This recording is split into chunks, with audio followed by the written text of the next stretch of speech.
অনেক ভালো লাগছে, তবে এখনও আমরা পরিপূর্ণ বিজয় অর্জন করতে পারি নাই।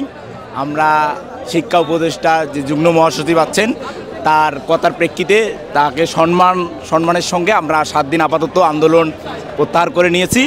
আমরা 7 দিনের মধ্যে একটা পরিপূর্ণ কাঠামো পাইলে তাহলে আমরা আন্দোলন আর যাব না।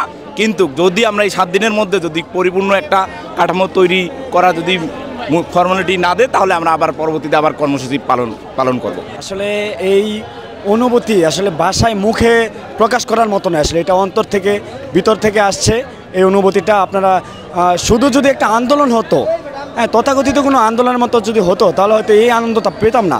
যেহেতু 7 দিন, দীর্ঘ 7 দিন কাল হবে, 7 দিন চলমান, 6 দিন শেষ হয়েছে আজকে বিকাল 5টায় অনশন, আমারও অনশন। মৃত্যুর পর তো আর কিছু থাকে না, তো চূড়ান্ত একটা আন্দোলনের চূড়ান্ত পর্যায় থেকে আমরা বিজয়টা ছিনিয়ে নিয়েছি। এই কারণে আমাদের আনন্দটা অনেক অনেক বেশি।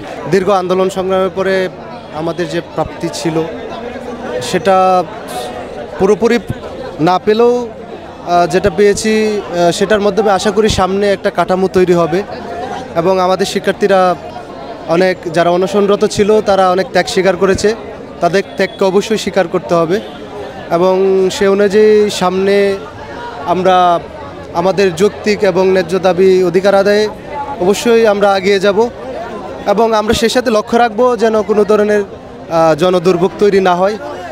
সেটা বাদ দিয়ে আমরা যেন আমাদের যে কাঠামো আছে, তিতুমির যে কাঠামো, সেটা একটা স্বতন্ত্র কাঠামো হিসাবে প্রতিষ্ঠিত হবে, আমি সে বিশ্বাস করি। জি অবশ্যই অনেক ভালো লাগছে। আপনারা জানেন আমাদের প্রধান দাবি ছিল হচ্ছে তিতুমির বিশ্ববিদ্যালয়।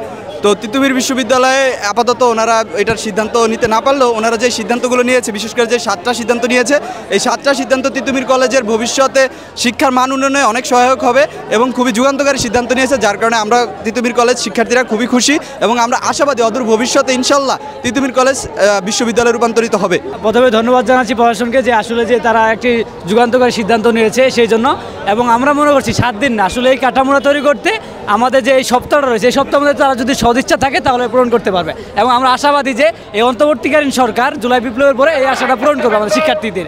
এবং আমার আরেকটি প্রশ্ন করেছিলেন যে সাধারণ জনগণে, আসলে দেখুন সাধারণ জনগণের দুর্ভোগ কিন্তু আমরা এড়ানোর জন্য আমরা বিভিন্ন সময় বিভিন্ন পদ্ধতি অবলম্বন করেছি এবং তার বিভিন্ন ধরনের সময় বিভিন্ন প্রোগ্রাম কিন্তু স্থগিত করেছে এবং সরকারকে সহযোগিতা করেছি এবং সরকারের কিন্তু গুটি কয়েকজনের কারণে কিন্তু এই আন্দোলনটাকে আরও বড় করা হয়েছিল, যদিও এগুলোর নাম প্রকাশ করতে না ইচ্ছুক। কারণ সরকারকে ধন্যবাদ জানাই যে আসলে তারা শিক্ষার্থীদের পালস বুঝে এবং যুব উপযোগী সিদ্ধান্ত নিয়েছে। ধন্যবাদ।